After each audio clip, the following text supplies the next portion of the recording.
In London, where steam rose high, lived a fox named Soot. He had a secret. He could travel through time.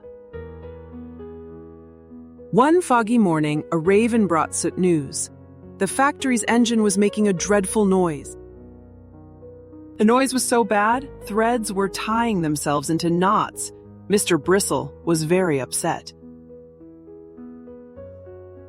Soot jumped into a puff of magical steam. "I'm off to help!" he cried. He arrived at the factory just as the clanging noise echoed through the hall. Clang, bang! Looms clattered and spun, but the thread tangled into impossible knots. What a mess! "This can't continue," Mr. Bristle growled. He tapped his paw impatiently. Soot scanned the machines, his sharp eyes looking for clues. Something wasn't right. Tiny footprints led away from the engine toward the clock tower. A mystery.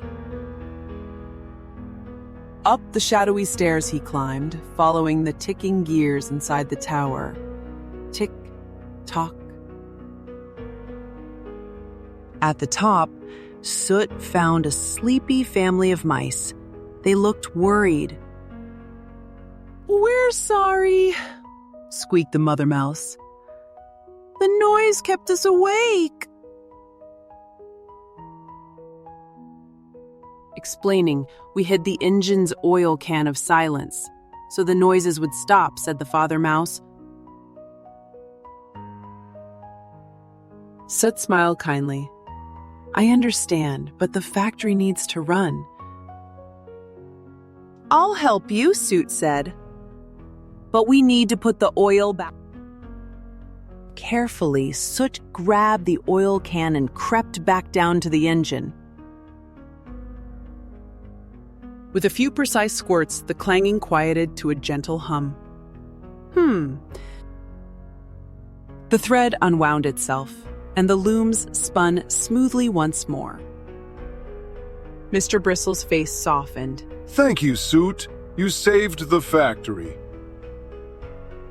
The factory hummed happily again. Everyone was working together. While the city roared, it could be a tough place for some.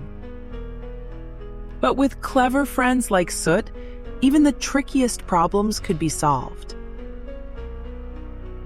And so the threads unknotted, and Soot disappeared in a plume of magical steam. He was ready for his next adventure. Where will he go next? The end.